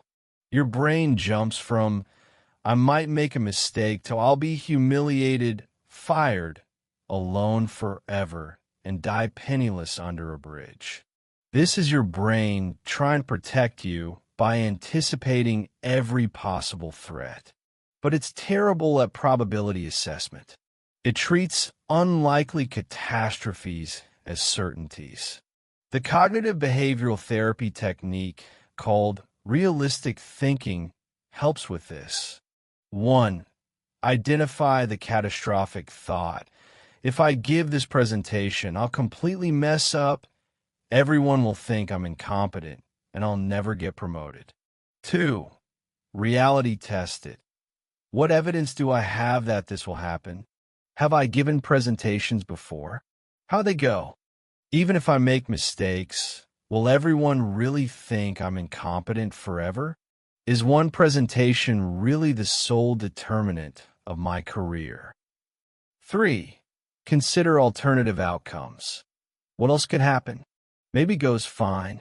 Maybe I make small mistakes, but overall do well. Maybe even if it's rough, people are understanding. Maybe it's a learning experience that helps me improve. 4. Develop a coping plan. Even in the worst realistic case, how would I handle it? I'd apologize for any major mistakes, learn from them, and do better next time. I've survived embarrassment before. I can survive it again. This process doesn't eliminate fear, but it right-sizes it. You're dealing with realistic concerns rather than catastrophic fantasies. The Stoic philosopher Seneca wrote, "We suffer more in imagination than in reality." Most of what you fear will never happen, and the things that do happen are rarely as bad as you imagined. Regret versus risk. Here's a question that puts fear in perspective. What will you regret more? Trying and failing, or not trying at all? Research on end-of-life regrets is remarkably consistent. The psychologist Bronnie Ware, who worked in palliative care, documented the top 5 regrets of the dying. I wish I'd had the courage to live a life true to myself, not the life others expected of me. I wish I hadn't worked so hard. I wish I'd had the courage to express my feelings. I wish I had stayed in touch with my friends. I wish I had let myself be happier. Notice a theme? These are all about courage, authenticity, connection, joy, the things fear talks us out of. No one on their deathbed says, I wish I'd played it safer. I wish I'd taken fewer risks. I wish I'd been more afraid. When you're facing a fear-inducing decision, imagine your 85-year-old self looking back. What would that wise, experienced version of you want you to do? Almost always, they'd want you to be brave, to try, to risk, because the regret of not trying is more painful than the temporary discomfort of failure. The exposure ladder. Rather than facing your biggest fear all at once, which can be traumatizing and counterproductive, create an exposure ladder. a step-by-step plan to gradually face increasing levels of your fear. For example, if you're afraid of social situations, Step 1. Make eye contact with a stranger and smile. Step 2. Ask a store clerk a question. Step 3. Strike up a brief conversation with a barista. Step 4. Attend a social event for 15 minutes. Step 5. Stay at a social event for an hour. Step 6. Initiate a conversation at a social event. Step 7. Host a small gathering yourself. You rate each step's difficulty 0 to 10. Start with something manageable, 3 to 4, and don't move to the next step until the current one feels more comfortable. You're systematically desensitizing yourself and building confidence. This is how you transform fear from a wall that blocks you to a teacher that guides you toward growth. False evidence appearing real. One popular acronym for fear is false evidence appearing real. While not all fear is false, much of it is based on distorted perception rather than actual threat. Your brain is wired with a negativity bias. It overestimates threats and underestimates your ability to handle them. This kept your ancestors alive, but it makes modern life unnecessarily fearful. The antidote is evidence gathering. What's the actual evidence that this thing you fear will happen? What evidence do you have that you can't handle it? What evidence do you have that you've handled difficult things before? Usually, when you examine your fear objectively, you'll find it's exaggerated. Yes, there's risk. Yes, it might be uncomfortable, but it's rarely as catastrophic as fear makes it seem. The philosopher Ralph Waldo Emerson wrote, "Do the thing you fear, and the death of fear is certain. The only way out is through." Every time you face a fear and survive, the fear loses power. You're gathering evidence that contradicts fear's claims. Chapter 7 Practice: The Fear Inventory and Action Plan. Choose one fear that's holding you back. Answer these questions. 1. What exactly am I afraid of? Be specific. Rejection is vague. Being rejected when I ask for a raise is specific. 2. What's the worst realistic outcome? Not catastrophic fantasy, but actual worst case. 3. Could I handle that outcome? Be honest. You've handled difficult things before. 4. What's the best possible outcome? Let yourself imagine success. 5. What's the most likely outcome? Usually somewhere in the middle. 6. What's one small step I can take toward facing this fear? Make it manageable. 7. When will I take that step? Specific date and time. Vague intentions don't happen. Then take that step. Feel the fear. Do it anyway. Notice that you survive. That's how you build courage. Not by eliminating fear, but by proving to yourself that you're stronger than your fear believes.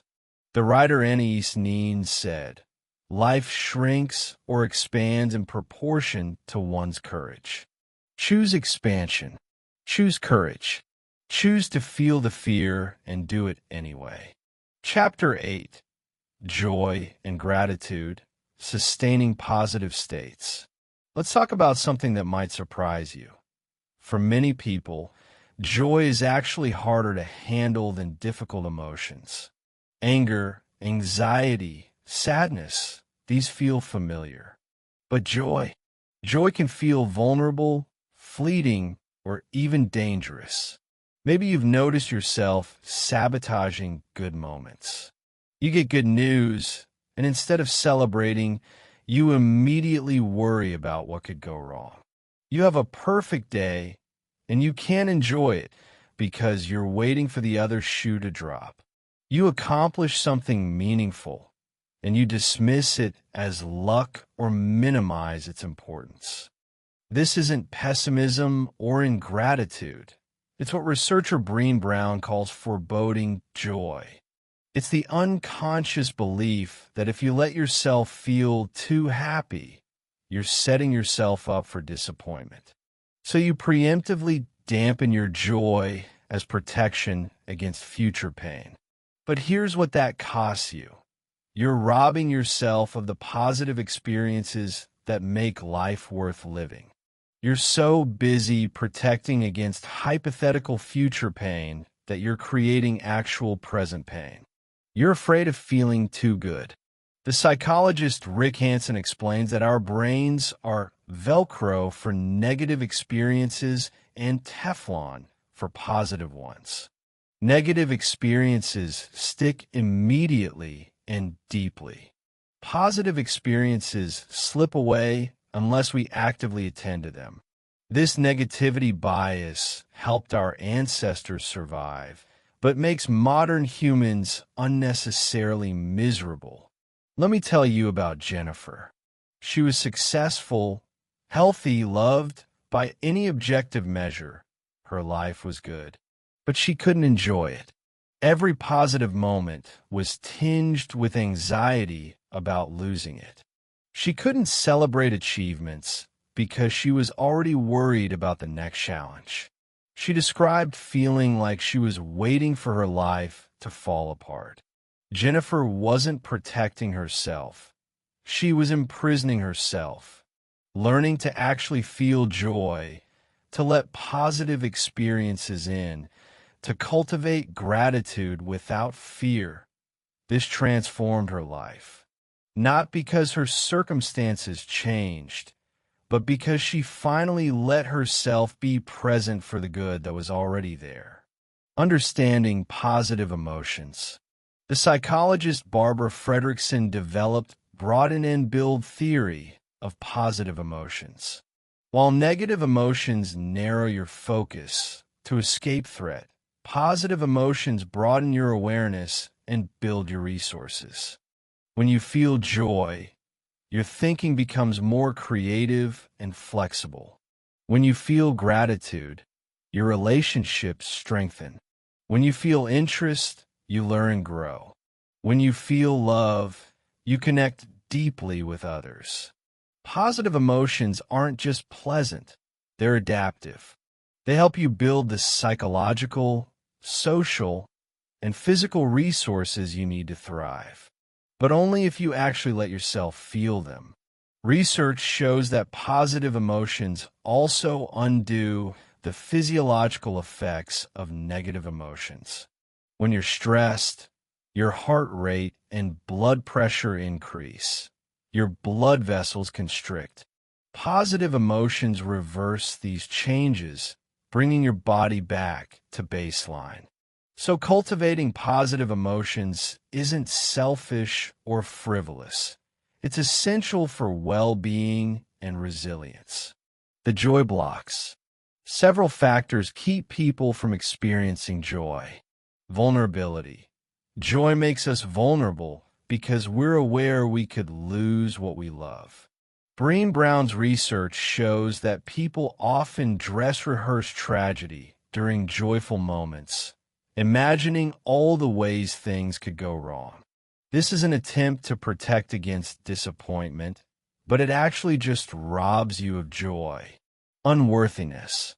If you believe you don't deserve good things, joy feels wrong. You unconsciously sabotage positive experiences because they don't match your self-concept. Waiting. Some people put joy on hold until conditions are perfect. I'll be happy when I lose weight, get the promotion, find a partner. But the conditions are never perfect, so joy never arrives. Comparison.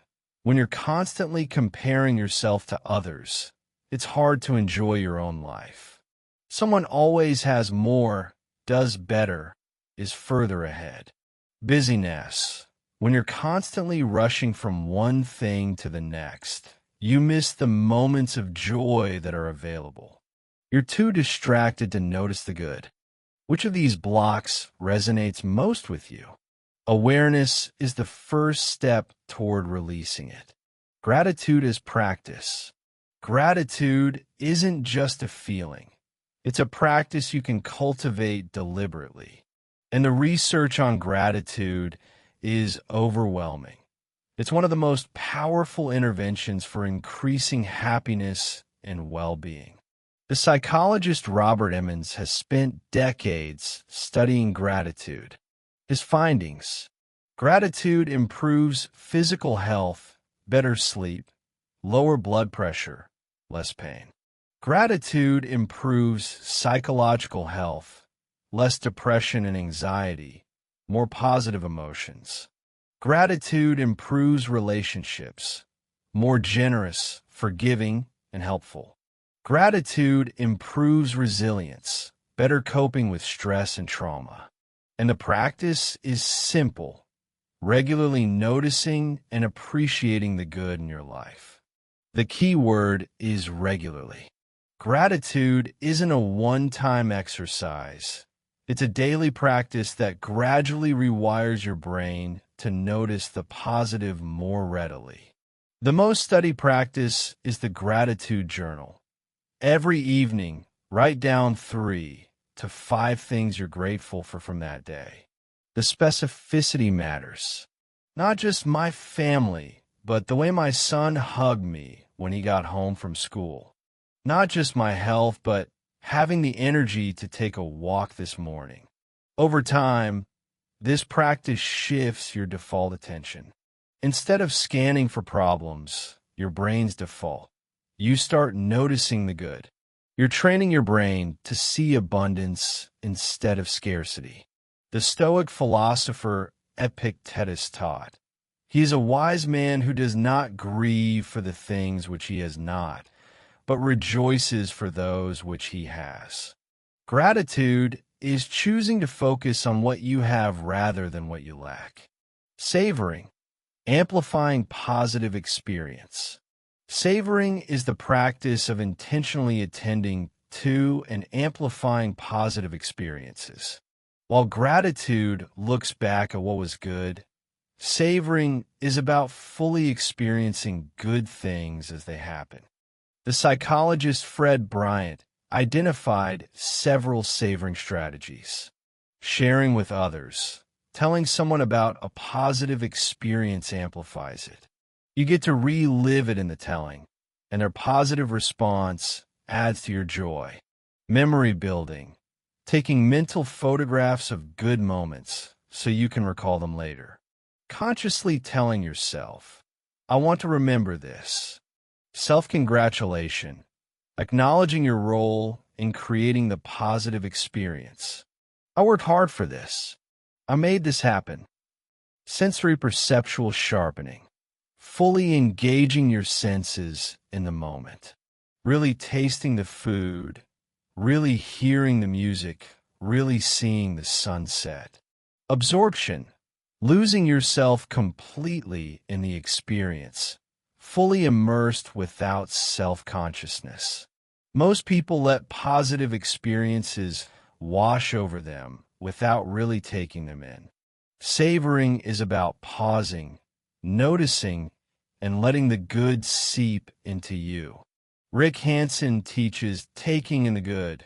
When something positive happens, pause for 10 to 20 seconds and really feel it. Let it register emotionally. This is how positive experiences move from short-term buffer to long-term storage. You're literally rewiring your brain. The gratitude practice that changes everything. Here's a gratitude practice that's particularly powerful: the gratitude letter. Think of someone who has made a significant positive impact on your life, someone you've never properly thanked. Write them a letter expressing specifically what they did, how it affected you, and what it meant to you. The research on this is remarkable. When people write and deliver gratitude letters, especially in person, both the writer and recipient experience significant increases in happiness that last for weeks or months. Why is this so powerful? Because it makes abstract gratitude concrete. You're not just feeling vaguely thankful. You're specifically acknowledging how someone's actions affected your life. And expressing that gratitude strengthens the relationship and reinforces positive emotions. You don't have to deliver the letter to benefit, though doing so amplifies the effect. Just writing it, getting specific about what you're grateful for and why, is transformative. Joy resilience. Some people bounce back from setbacks quickly and return to positive emotions. Others get stuck in negative states for long periods. What's the difference? The psychologist Barbara Fredrickson's research on resilience shows that resilient people aren't immune to negative emotions. They feel them fully. But they also experience positive emotions alongside the negative ones. They can feel sad about a loss and grateful for what they had. They can feel anxious about a challenge and excited about the opportunity. This isn't toxic positivity or denial. It's the capacity to hold multiple emotions simultaneously and to actively cultivate positive emotions even during difficulty. One practice that builds this capacity is the 3 good things exercise. Every evening, write down 3 things that went well that day and why they went well. Even on terrible days, you can find 3 things. This trains you to notice the good, even when things are hard. Over time, this builds what researchers call positive emotion resilience, the ability to experience positive emotions even during stress and adversity. You don't wait for circumstances to be perfect to feel good. You actively create positive emotional experiences regardless of circumstances. The philosopher William James wrote, "The greatest discovery of my generation is that human beings can alter their lives by altering their attitudes of mind." Cultivating joy and gratitude is how you alter your attitude of mind. Celebrating your wins. Many people are terrible at celebrating their accomplishments. They achieve something, and instead of savoring the success, they immediately move to the next goal. The goalpost keeps moving. You're never satisfied, never enough. This is particularly true for high achievers and perfectionists. Success doesn't bring joy because you've already dismissed it as insufficient. The antidote is conscious celebration.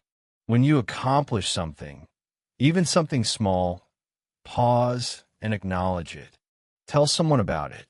Let yourself feel proud. Savor the success before rushing to the next thing. This isn't arrogance. It's healthy self-acknowledgement. You work for this. You earn this. Let yourself enjoy it. The psychologist Martin Seligman's research shows that celebrating successes, what he calls capitalizing on positive events, significantly increases well-being and life satisfaction. It's not enough to just have good things happen. You need to actively celebrate them. Allowing joy without armor. Brené Brown's research led her to a surprising conclusion. The antidote to foreboding joy isn't more optimism or positive thinking. It's gratitude and vulnerability. When something good happens and you feel joy rising, instead of armoring yourself with, "But what if?" thoughts, practice grateful vulnerability. I'm so grateful for this. I know it won't last forever, and that's okay. Right now, in this moment, I'm going to let myself feel this joy fully. You're acknowledging impermanence without letting it rob you of present joy. You're being vulnerable to the possibility of loss while still opening to love and happiness. This is mature joy, not the naive belief that good things last forever, but the courageous choice to fully experience good things knowing they're temporary. Everything is temporary. That doesn't make joy less valuable. It makes it more precious. The poet Mary Oliver asked, "Tell me, what is it you plan to do with your one wild and precious life?" Part of the answer has to be feel joy, experience gratitude, let the good in, not when conditions are perfect, but now, in this imperfect, temporary, beautiful moment. Practice the joy and gratitude ritual. Create a daily ritual that combines gratitude and savoring. Every evening, write 3 specific things you're grateful for from today. Choose one positive moment from the day and relive it in detail. Where were you? What did you see, hear, feel? Let yourself re-experience the positive emotions. Acknowledge one thing you did well today, even something small. Once a week, write a brief thank you note to someone, text, email, or handwritten. Celebrate one accomplishment from the week. Tell someone about it, or do something special to mark it. Once a month, write a full gratitude letter to someone who's impacted your life. This isn't just feel-good nonsense. This is you systematically rewiring your brain to notice and amplify positive experiences. Over time, joy and gratitude become your default state rather than rare exceptions. The Roman philosopher Marcus Aurelius wrote, "When you arise in the morning, think of what a precious privilege it is to be alive, to breathe, to think, to enjoy, to love." That's the invitation. Let yourself enjoy this precious, temporary life. Chapter 9. Love and Vulnerability, Opening the Closed Heart. We've talked about difficult emotions, anger, anxiety, depression. We've talked about moral emotions, guilt and shame. We've talked about protective emotions, fear. And we've talked about positive emotions, joy and gratitude.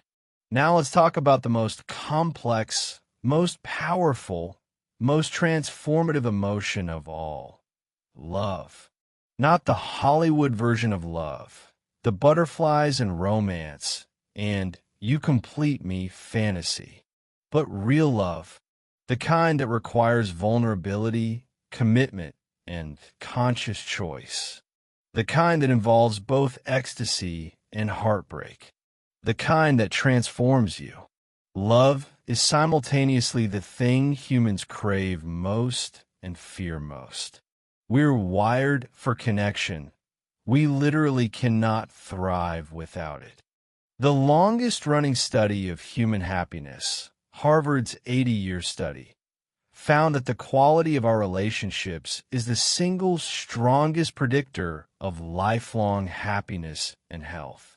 And yet, we're terrified of love, terrified of being vulnerable, terrified of rejection, terrified of being truly seen and found wanting, terrified of losing what we love. So we protect ourselves. We build walls. We keep people at arm's length. We pretend we don't need anyone. We sabotage connection before it can hurt us. And in protecting ourselves from pain, we also protect ourselves from joy, meaning, and the very thing that makes life worth living. Let me tell you about Daniel. He desperately wanted a relationship, but he was terrified of vulnerability. He'd go on dates, but as soon as things started getting real, he'd find something wrong with the person and end it. Or he'd create drama that pushed them away. Or he'd ghost them. Daniel thought he was protecting himself from rejection. Actually, he was creating the rejection he feared. His walls were so high that no one could get in. And the loneliness of that was worse than any rejection could have been. When Daniel finally learned to open his heart, to risk being seen, to allow vulnerability to stay present even when scared, everything changed. Not because he found the perfect person, there's no such thing, but because he learned to show up authentically in relationships. The relationship he's in now isn't perfect, but it's real. And real connection, with all its messiness and risk, is infinitely better than perfect isolation. The vulnerability paradox. The researcher Brené Brown has spent decades studying vulnerability, and her findings have transformed how we understand connection. Here's the paradox she discovered. Vulnerability is both the thing we fear most and the thing we find most courageous and attractive in others. When someone shares their struggles, their fears, their authentic self with you, you're drawn to them. You respect their courage. You feel more connected to them. But when it comes to being vulnerable ourselves, terrifying. We believe vulnerability is weakness, that showing our real selves will lead to rejection, that needing others is shameful, that expressing love first is dangerous. So we hide, we perform, we present a curated version of ourselves and wonder why we feel so alone. But Brown's research is clear. Vulnerability is not weakness. It's the birthplace of love, belonging, joy, courage, empathy, creativity, and innovation. Without vulnerability, there's no real connection. You can have superficial relationships, transactional interactions, pleasant acquaintances, but you cannot have deep, meaningful love without risking being truly seen. She defines vulnerability as uncertainty, risk, and emotional exposure. It's saying, I love you first. It's asking for what you need. It's admitting you're struggling. It's showing the parts of yourself you usually hide. It's staying in a conversation when you want to run. It's all the things that feel scary because the outcome is uncertain. The poet David Whyte writes, "The price of our vitality is the sum of all our fears." You pay the price of vulnerability, or you pay the price of being half alive. Love is practice, not feeling. Our culture teaches that love is primarily a feeling. Those intense butterflies, the obsessive thinking, the can't eat, can't sleep intoxication. That's not love. That's infatuation, limerence, neurochemicals flooding your brain. Real love is what remains after the intoxication fades. And real love isn't just a feeling, it's a practice. It's a series of daily choices to show up, to stay present, to keep your heart open even when it's hard. The Buddhist teacher Sharon Salzberg writes, "Love is our true nature." But that doesn't mean it's always easy. Love requires conscious effort. It requires choosing someone again and again. It requires repair when things break, and they will. It requires growth and change. Think of love like tending a garden. You don't just plant seeds and walk away. You water, weed, prune, protect from pests. Some days it feels effortless and joyful. Other days it's just work. But both are necessary for the garden to flourish.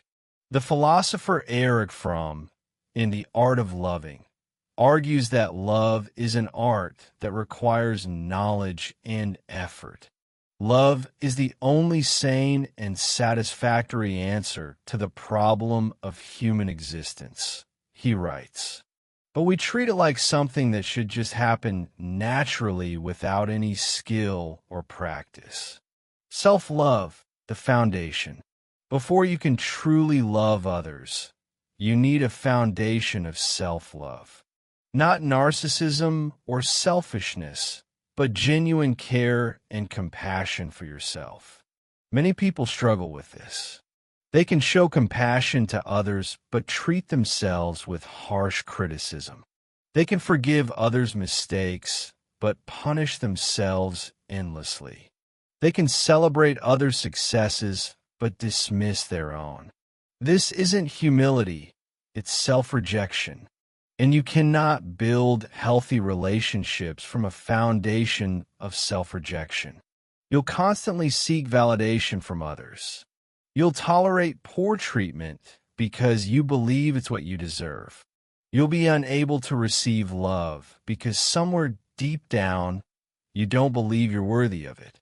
The psychologist Kristen Neff studies self-compassion, which she defines as treating yourself with the same kindness you'd offer a good friend. When you make a mistake, instead of self-flagellation, you say, "This is hard. I'm human. Everyone makes mistakes. What did I learn from this?" Self-compassion isn't self-indulgence or making excuses. It's recognizing your shared humanity, that struggle, imperfection, and suffering are part of being human. You're not uniquely flawed.